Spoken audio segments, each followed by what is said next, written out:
Hola, hola a todos, ¿cómo están? Bienvenidos a esta gran entrevista.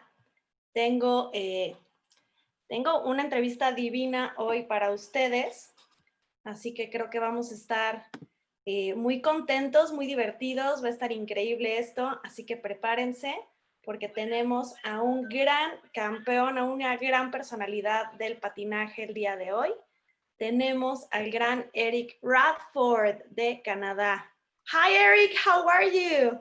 Hello, I'm very well, thank you. How are you? I'm great. I'm very excited to have you here in my show. So I want to tell people, for those little people who don't know who you are, because of course everybody knows who you are, but for those who don't, I want to tell them you're a two times world champion, two times four continents champion, and you hold 3 Olympic medals between Sochi and Pyeongchang 2018. So it's awesome. Oh my God, your career, it's so great. It it was it was pretty good. I can't complain. No, of course you can complain. I mean, you've done awesome. And I remember you came to Mexico about 2 years ago, right? Yes. You did a seminar with Break the Ice International. I missed it, like I said before, but it was great. I mean, every guy who was taking the seminar was so happy. Everyone was saying that you and Megan are awesome. They love you so much. I have here some pics of that seminar. This picture is, Ah, nice.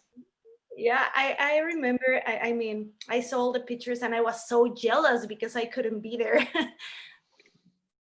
I never saw these photos before. It's super cool. Oh yeah, Gabby from Break the Ice sent them to me last night. She was so excited about this interview. She's going to connect anytime now, and she was so excited. I mean, look at this picture. I think someone from the staff took them, but wow. I mean, that's Yeah. awesome. Did you enjoy your time in Mexico City?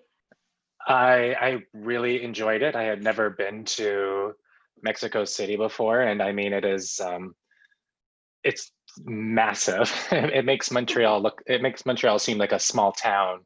Oh But my! yeah, we got to explore the city a bit. We had some amazing food, amazing people. Both Megan and I really enjoyed it. And did you get to visit some place or just the seminar? Um, I think that we went outside of the city somewhere. I can't remember the name very well though. But we got to go to we went to some really interesting restaurants. There was like a park, this big Yeah. park downtown where there's like a big CDMX, and then up on top of the hill there's like a palace. It must be Castillo de Chapultepec, maybe. Maybe, but it was gorgeous. You're married to a Spanish guy, so you should speak Spanish now. Oh, when you are doing your introduction and you were speaking in Spanish, I was like, boy, I really need to practice. Of course, you have that at home. Just go and practice. I know. I really do. I need to. So, I was going to ask you, what inspired you to start figure skating? I saw skating on TV when I was like 7 years old during the Olympics, and it reminded me of flying. And when I was a kid, I was obsessed with everything flying. I wanted to fly, I wanted to be a pilot. I loved planes. And seeing it on TV, when they flew through the air and they flew across the ice, I was just like, I became enamored with that. And I instantly loved it. I fell in love like that. And did you take the decision to do pairs, or it was taken from your coach? So I started off in singles. So that was when I was 8, and I actually didn't start pairs until I was about 16. Oh, really? Yeah. So I was singles, and then I started pairs, and then actually I did singles and pairs for quite a while. And there was one year where in Canada we have novice, then junior, then senior. Those are like our levels. I don't know if it's the same in Mexico. And Yeah. I was junior. I won junior men in Canada. And then I also won novice pairs the same year. Wow. But that's so much work. I used to do pairs. I was one of the maybe 2 or 3 pairs in Mexico City because, well, in Mexico country, because we don't have pairs here. We don't have pair coaches. And I also was competing solo and in pairs. And I remember it was so much work because you have to be there the whole day. And it's so different. Your programs in pairs is so hard. But at your level, I can't imagine how was that? It was a lot of work. It was a lot of time. Skating, I mean, the programs were a little different back then. That was in the old system. So Yeah. you didn't have as many transitions. And for example, in pairs, like a death spiral now, you have to do 3 rotations, and that takes a lot of time. And like side by side spin, you have a lot of changes of position. That also took a lot of time. So the programs were a little bit easier. I don't think it's possible to do high level singles and pairs these days. No, Like there's no just, way. it just takes too much time and energy. Yes, of course. And how was it that you take the decision to stick with pairs? I think, I won junior and I did 1 year of senior in Canada, and I came 15th. And I was at that point where I was working on the triple axel and I was working on the quad. And I was 6'1", 6'2" at the time. And I just kind of realized that I wasn't going to become a world champion in single skating. I had hit my ceiling in Mhm. singles, and I was like, okay, I did it, done. But that I thought that I could go a lot further in pair skating, and that's why I ended up sticking with pairs. Wow, it was so great. And do you have a favorite skater or a skater who inspired you to just keep going or? So, I mean, when I first started skating, Kurt Browning and Elvis Stoiko were my 2 heroes. And I feel very lucky because I've gotten to tour and I've become friends with them. So every once in a while I tell them, like, I think it's so funny that I used to sit in my basement when I was 10 and I was watching them on TV. And, Oh my God, that's then cool. we'll be like, having a beer together. And I just think that's so cool. Yeah, it is cool. I mean, I wish I could do that. I never did. Wow, that's great. Okay, and okay, you had other partners before Megan. So when you teamed up with her, did you ever think you were going to become Olympic champions together? I mean, we would dream of it, but of course, you never know, right? You never know. So, but I do have a good story because I always, I always felt that I had the ability as a pair boy to become one of the best in the world. And, with my previous partners, we struggled with consistency and we struggled to get to that high level. And one of the elements that I always struggled with my other partners were the throws. And so I used to think that I was just bad at throws and that I had a lot of work to do. And then the first day I skated with Megan, we did our very first throw triple sow cow and she landed it perfectly. And Oh, I was so happy. And in that moment, when you're talking about did we ever know that we would like win the Olympics or win a world title, I didn't know, but all of a sudden it became a real possibility in that moment. I was just like, oh, this, I actually might get to where I believed I could go. yeah, because also Megan is so strong. I mean, I don't know her in person, but she seems really small and really strong. That's exactly, yeah.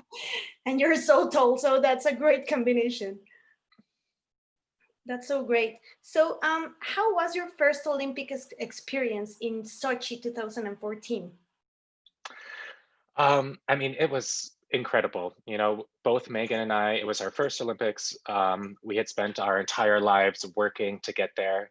And I always compare it to like being like a kid in a candy store Mm. where Megan and I, like everywhere you looked, it was just amazing. And there was just there's so much energy. It felt like it literally felt like electricity going through our bodies. Um, but it being our first Olympics, everything was so new that it made us, I think, just a little uncomfortable, and that's a question that we get asked a lot, was what's the difference between the first one and then the second Olympics? And the first one, we were like kids. And then in the second one, we were like old, like just an old, wise skater. And but the energy in Sochi was so amazing. And Russia did such a great job of like executing those Olympic Games, considering um, how close it was to not happening. And Mhm. uh, I definitely have amazing memories. And how does it feel when you step for the first time on the Olympic ice?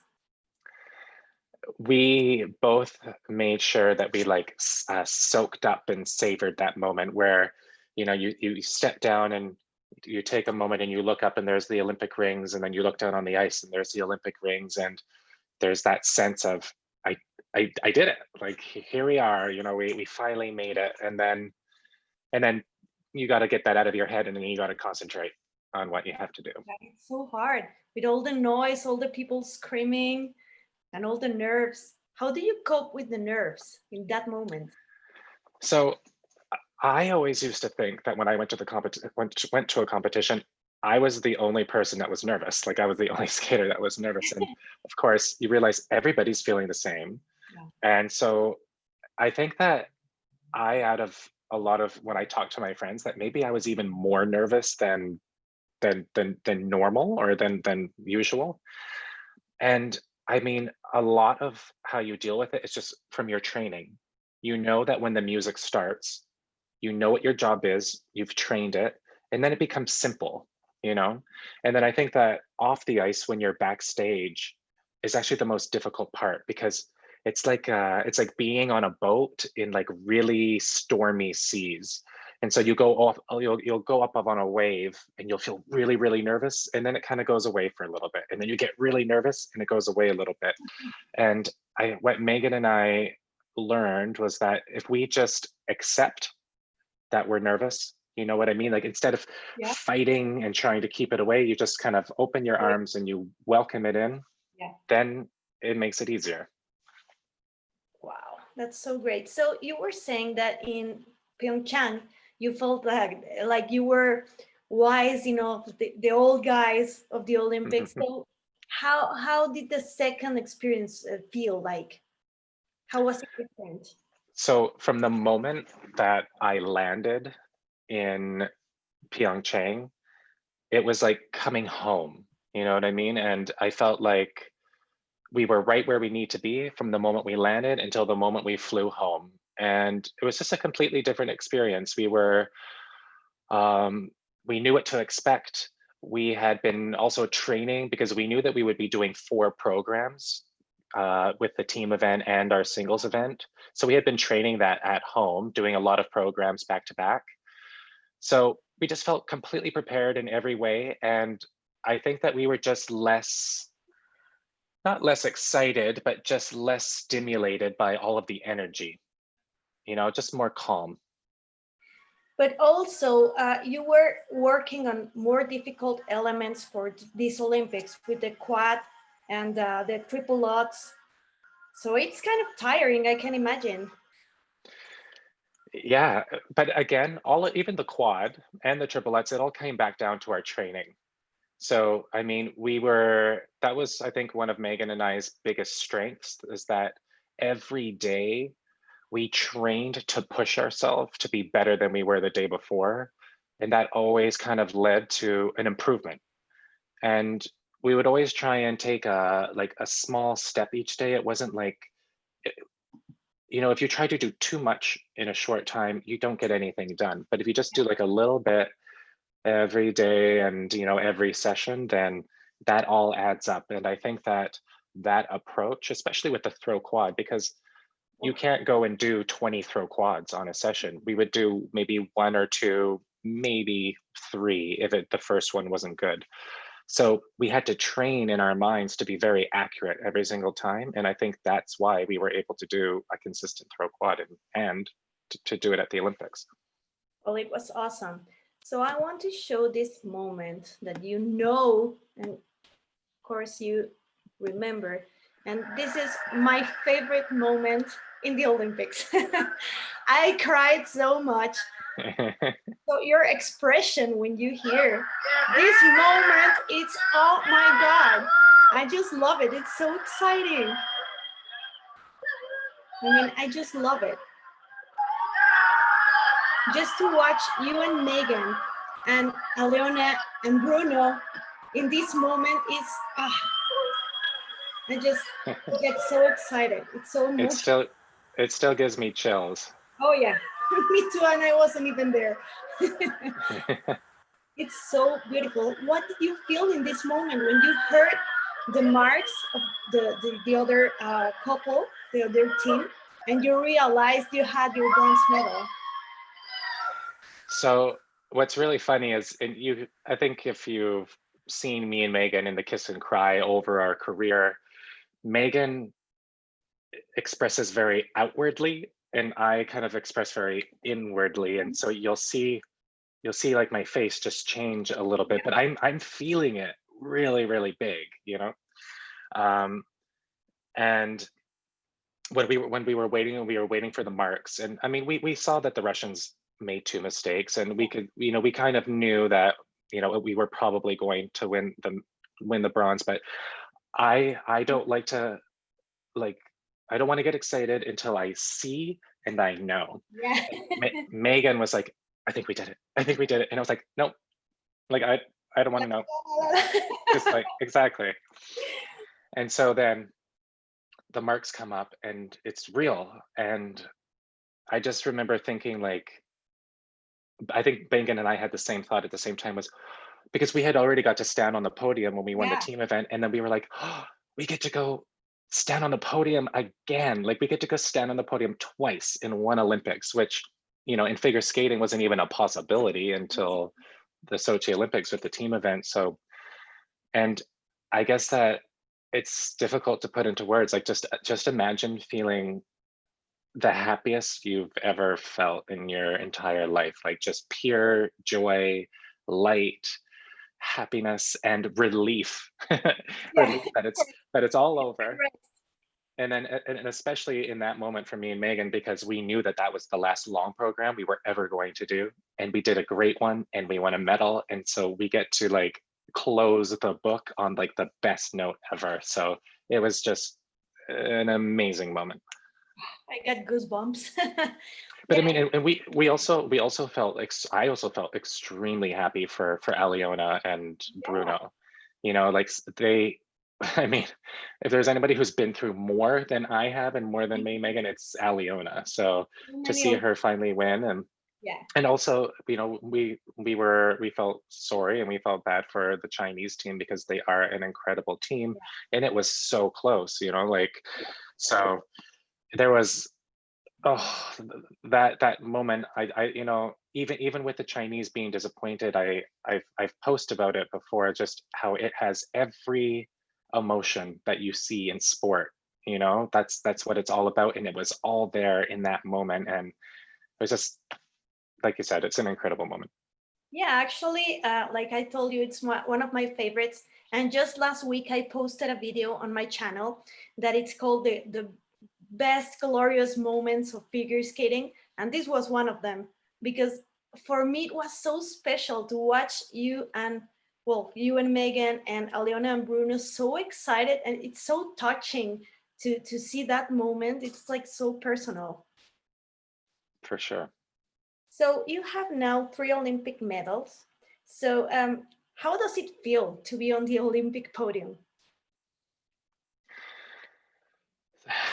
I mean, it's short, right? Like, you're not up there for a long time. So I was very ready for that, and I really made sure to, like, look around, to smell, to feel, to take everything in as much as I could. And I when we went out for both of the medals, I felt like I had two invisible hands grabbing my cheeks and just pulling them up into a smile. Like I could not stop smiling.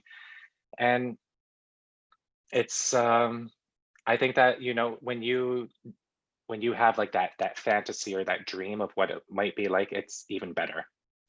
Oh, I know. So is there a medal that is more special than other? You know, we always get asked that, and I do have this one here, and I have the other ones here. For me, it's interesting because I mean, of course, the bronze medal, it's our individual event. Yeah. It kind of has, you know, in a way, the more prestigious, and you know, because we had to do it on our own. Oh yeah. Oh my God, that's so beautiful. And they're very heavy. So when Megan and I had to do interviews where we were wearing both of them, we would be like, oh, like our necks. But the great thing about the gold medal is that I got to stand up on the podium with my best friends. You know, like we had all.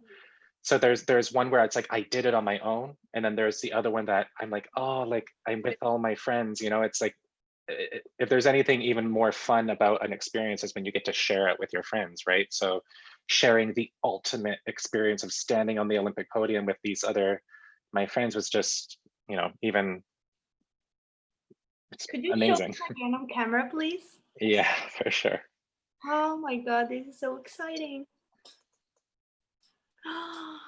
That is so, so beautiful. Oh my God. And you also have the silver medal from Sochi, right? And I also have the silver, and it's a beautiful, beautiful medal Oh yeah. The with design is the so gorgeous. glass. Wow. Oh my God. I have some pictures from the podium here. Let me show them. Yeah, I can imagine it must be like a thrilling moment, like so special. Okay, so here your neck is hurting. Yeah. Wow. So this is, okay, this is from Sochi. And this is from Pyeongchang, the gold medal. And I just love this picture with your Olympic tattoo. Wow. These are great. So many good memories. Oh yeah. This is so awesome. So there's another topic I wanted to talk with you about. So you were the first openly gay athlete to ever win a gold medal in Winter Olympics. So that's something to be so proud of. And so how was that journey of coming out publicly for you? Was it difficult? Yeah, I mean, I think that, you know, coming out initially to anybody is always difficult, and you know, to talk about something that's so private, you know, and put it out into the world where people are free to just like attack you or to, you know, not accept you, it can be daunting and scary. But I just think it's such I mean, I love to tell this story because it's so interesting how two levels of my life kind of came together in the same way. And one was, you know, in my personal life, and becoming more comfortable with myself, and um, you know, starting to consider maybe that I could make a difference by telling my story. And then also Megan and I, after our first Olympics, you know, we learned to throw quad. We found we found our own and our own new style on the ice. You know, when we started doing the Muse program, and you know, we ended up in the middle of an undefeated season where we went on to win our first world title. I got to come out and, just be myself. And I just feel so lucky that those two kind of happened in the same, like along the same path and at the same time. And all the fears that I had of, I was worried about how it might change the judge's perception to know that I'm gay, because I know that judges are always looking for that romantic chemistry between couples on the ice, in pairs and ice dance. And, that was never Megan and I's story. Yeah. So, to come out, just before the Grand Prix final, and then we go on to win our first world title, it made me feel very happy and very proud to know that, it didn't affect the way the judges the way they saw me. And also at those competitions, I had a lot of officials come up to me and say, congratulations, we're really proud of you for coming out. And so it was just nice. Yeah, I'm asking because in some countries in Latin America, such as in Mexico, we have this macho culture. So often skaters are kind of scared to get bullied. They get bullied all the time. Even if they're not gay, people just bully them saying, oh, you're gay, you're a sissy or whatever. They have, bad words and bad feelings. And it's so difficult because some of them are not even gay and it's hard for them. But for those who are gay but haven't come out, it's so hard because they try to hide it. I mean, most of my figure skating friends are gay. I could say 70% of my friends are gay from figure skating. And they had such a hard time when they were teenagers because they didn't know how to come out or if they should, uh, because of this culture in Mexico. So I don't know, maybe you have some of the advice for them because it's hard to see them suffering through all this journey. I mean, I definitely know what they're going through, and I went through the same thing. And I mean, I have a lot of straight friends that are figure skaters, and the hockey players would always make fun of us and call us names, and there was a lot of bullying. And when it comes to coming out, I always, I mean, the first step is accepting yourself. Because for me, for the longest time, I thought something was wrong with me. I thought that I had a lot of shame and guilt associated with like my feelings and trying to accept myself. And then of course, when somebody made fun of me, it hurt. It went straight to my heart because they were telling me that I was something that I was trying not to be. But then I think back and I'm like, what if, like, if I could go back to when I was 13 and I could just say with confidence, yeah, I am gay. So what? All Yeah. of the power, that those bullies had, it goes away because what you're going to tell me what I am? It's like, oh, well, you have blue eyes. Oh, well, you have blonde Yeah. hair. Yeah, I do. And what about it? You know what I mean? So I think like accepting yourself is the first thing, and to know that to be yourself is right, it's correct, it's healthy, it's what everybody's trying to do, and it's something to be celebrated, not something to feel shameful about. When it comes to coming out publicly and to friends and stuff, I do think that and especially in social climates and in countries where there is that, I do recommend to be careful.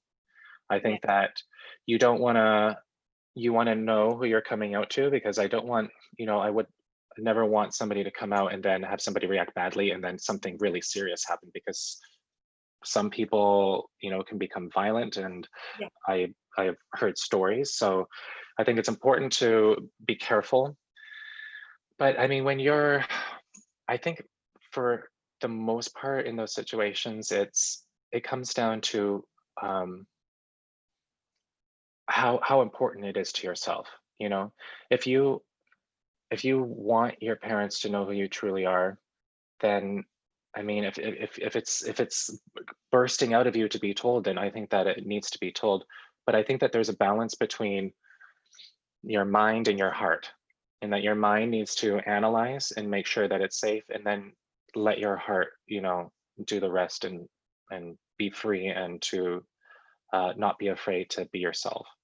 Yes, of course. I mean, I think you were so brave, and that's great because a celebrity, sports celebrity, uh, many people look out for you. You inspire them. So hopefully, this kind of talks can help some people to just be themselves, to feel And comfortable and not be afraid. and that's when I initially came out. That's what I was imagining. I was imagining myself when I was 13, and how if I was watching TV or reading the news or watching the Olympics and I saw an out gay man who was proud of who he was and he was successful, it would have just changed my whole view. It would have given me so much more confidence, and I could have just been like, you know what, like look at that guy, look at what he's doing. And um, so I wanted to try and be that for somebody else. Wow, that's so great. So someone in the audience is asking if you would like to participate in the gay games. Yes, I do. And I actually I have two friends that wanted to do like pairs with me. They're both super small skaters that I can actually lift above my head. So we were picking music, we were thinking of choreography. Yeah. So if it ever happens again, like yes, I want to be there. So much fun. So much fun to watch. So, what about your music? Some people don't know that you're also a composer, and you recently did some music for the Gardner documentary, right? So, Yes. please tell me more about that. Well, I mean, I met Randy through a couple doing some shows down in LA, and he has a friend who is a director, and she put together a documentary about his life and about a show, his one-man show that he did. And it's completely, he has such an incredibly amazing life story, and a lot of parallels between his story and my story too, which I find so interesting. And he asked if, he knows that I write music, and he asked if I would do the music for it. And I jumped at the opportunity because it's something that I want to do more of. So this was the very first time I got to do it, and I love the process. Um, and I got to go down to New York and see a screening of it, which was really, really special. And I've gotten lots of good feedback on it. And I'm still working on music. I just recently released a single on Spotify and iTunes called Golden Hour, which is more of electronic music, which is something I started to explore during quarantine. But I am working on a classical album, and I'm working on an electronic album. So Wow.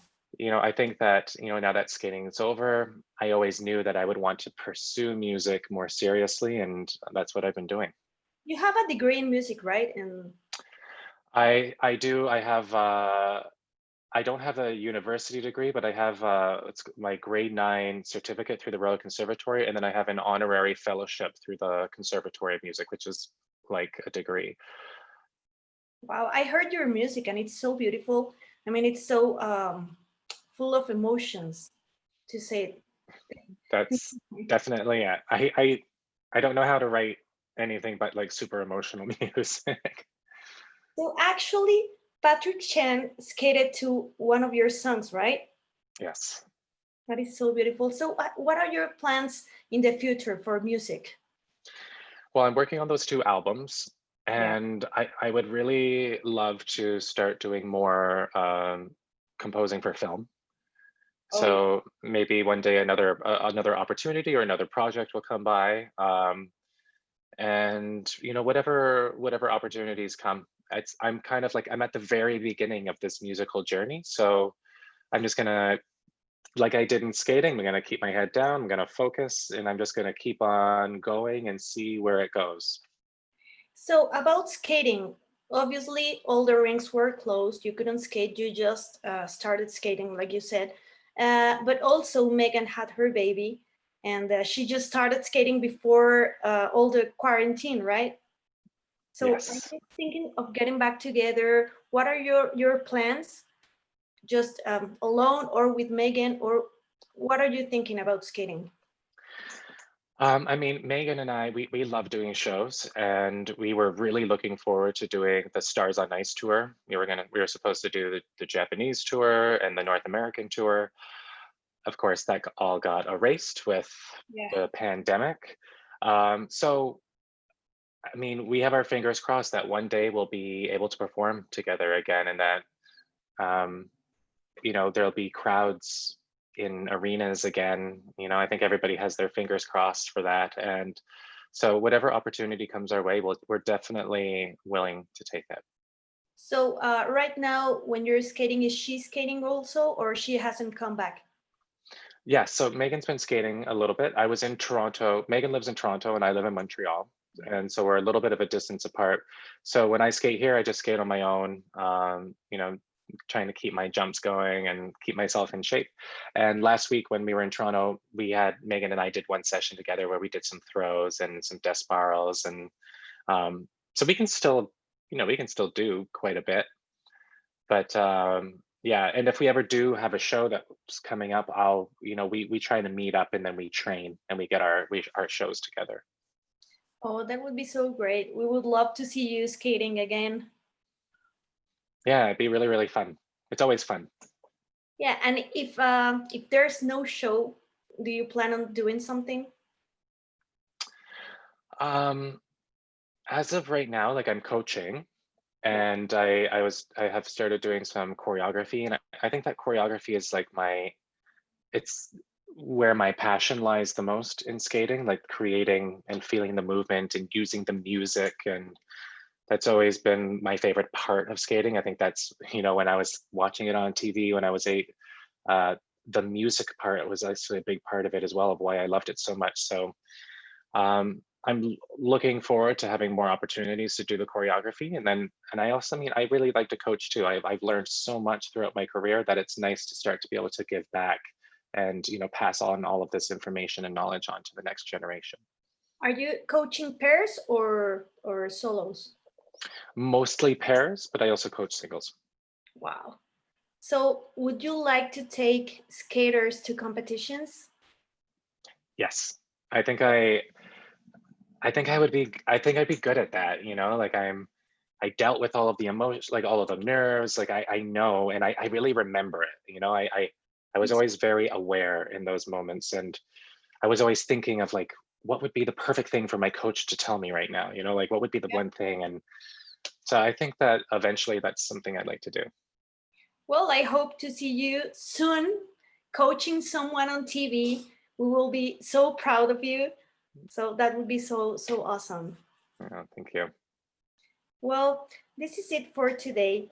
Thanks for being here, Eric. I am so happy. People in the audience, it's so grateful, and the chat has been crazy with greetings, and all people say they love you.